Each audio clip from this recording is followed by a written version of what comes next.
The blocks I'm going to cover are age uke, this is rising block, soto uke, outer block, uchi uke, inside block, gedan barai, downward block, and shuto uke, knife hand block.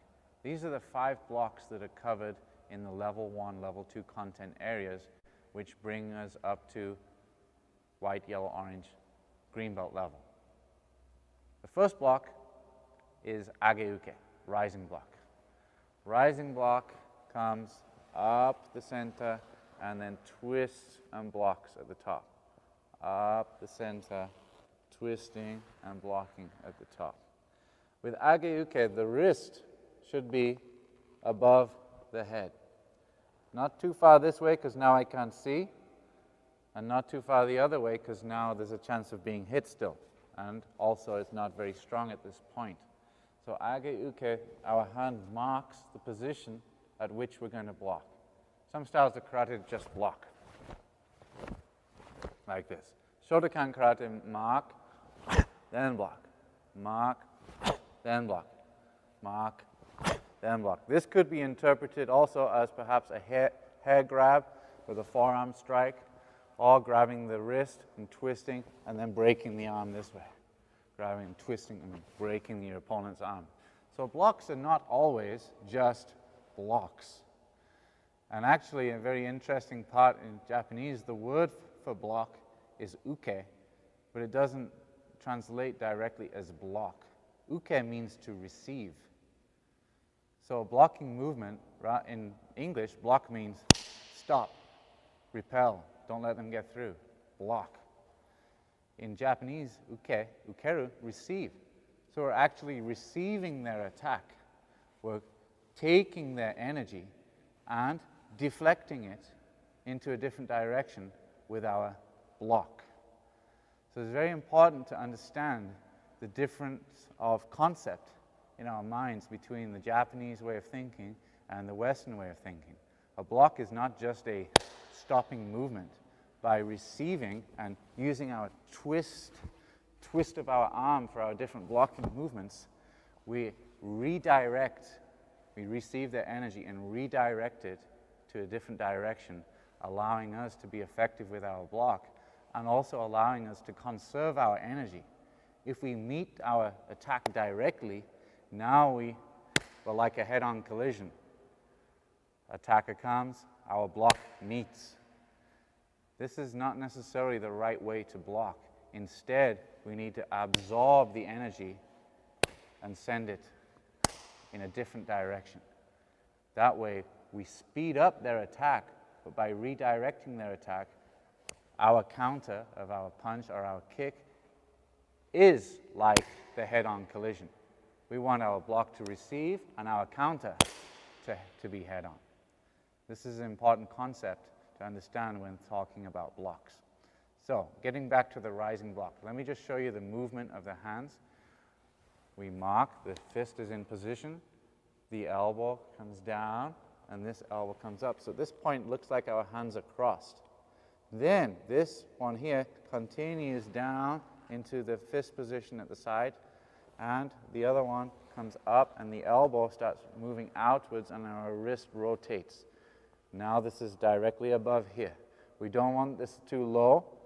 1, we might not be able to see, and 2, if someone did punch, we hit ourselves. Obviously that's not good. This should be above the head and away from the head, not too close. The twisting motion of the arm, the blocking arm at the end, this is the deflection. So as the opponent's punch comes to the head and this blocks, the punch is sent over the top of your head through this deflection move.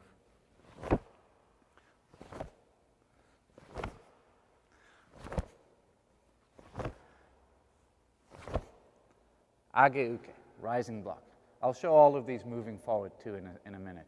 Next block, outer block, soto uke.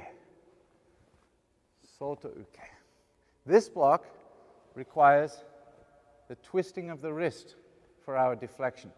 So as our punch comes towards our solar plexus this time, rising block was against to the head, solar plexus this time, we meet and twist and deflect the punch past. Hand at this point is palm facing away. As this pulls back and clenches, this comes across using the hip twist and meets and then twist at the end. Across and twist.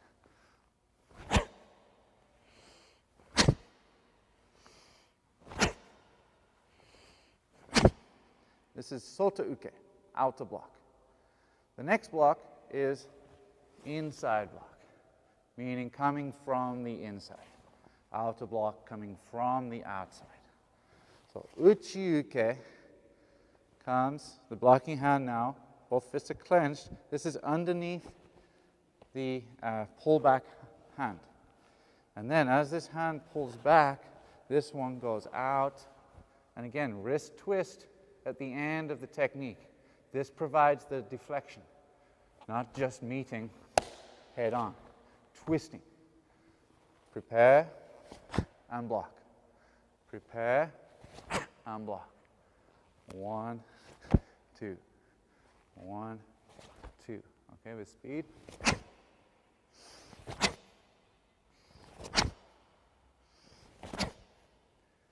This is uchi-uke.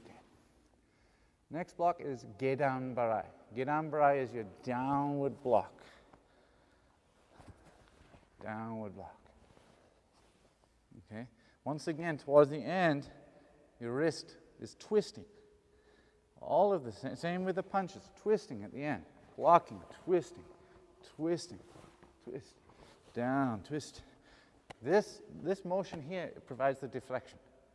So with downward block, if I begin in a downward block position, my opposite hand comes across the body, level with the left shoulder in this case, and then as this hand pulls back, this one blocks down and twists.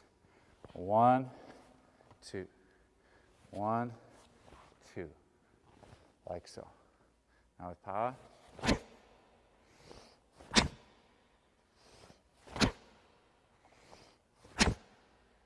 Okay, so all of these blocks so far, the rising block, outer block, inside block, and downward block, are using your forearm as a surface to block. With the rising block, we're using this part of our forearm. Inside block, also this side of the forearm. Downward block, same. The only one that uses the other side of the forearm is the inside block, where we're using this part of the forearm here. Now, obviously we have our forearm bones beneath our muscle here, and sometimes one of the big complaints of beginner students is painful arms from contact with punches and blocking. This is natural. You shouldn't worry too much about it, because as your technique improves, you'll actually figure out how to block without that pain occurring quite so often. It's still going to happen. But while you're training, you're building up your arms through the conditioning of striking and blocking with your opponent, and gradually your arms are going to get used to that sort of thing. You won't experience very much bruising, and it won't feel quite so painful when you block, because you're learning how to deflect and receive your opponent rather than blocking straight on directly. This is when it hurts, straight at your opponent. By twisting here or whichever block it is that we're doing, now you're taking care of your arms and you're not going to hurt quite so much. So don't get disconcerted if you have bruised arms. It's natural to begin with. It will go away. The next block after downward block is knife hand block. So instead of using our arms to block this time, we're using our hand position. The knife hand comes, this position here, from the bottom of the little finger down to the wrist. This section of the hand is referred to as shuto, knife hand, or sword hand. Usually knife hand is the translation. Shuto. So we're not blocking with our finger or with our wrist. We're actually blocking with this part of the hand. So once again, as you can see, we twist our wrist and angle our hand at about a 45-degree angle here, not all the way or this way. This is a backhand block. That's a different block altogether. We need to block with this part of the hand here. So we prepare our left hand, pull back hand straight towards our target, right hand by the side of our face, almost similar to Gedan Barai, right? But then we block across. Across. And our pullback hand comes level with our solar plexus, actually just below. But if I put my hand like this, it would cover my solar plexus. This is the position of my pullback hand. The hand position, we need to have fingers together and the thumbs tucked in. By tucking the thumbs in, it straightens out everything in your hand and makes it a little bit tighter on the side of the hand here and here. Right? So hand position is also important. We don't want any stray fingers hanging out here because they're going to get injured as we block if they're not together. This way. Knife hand block.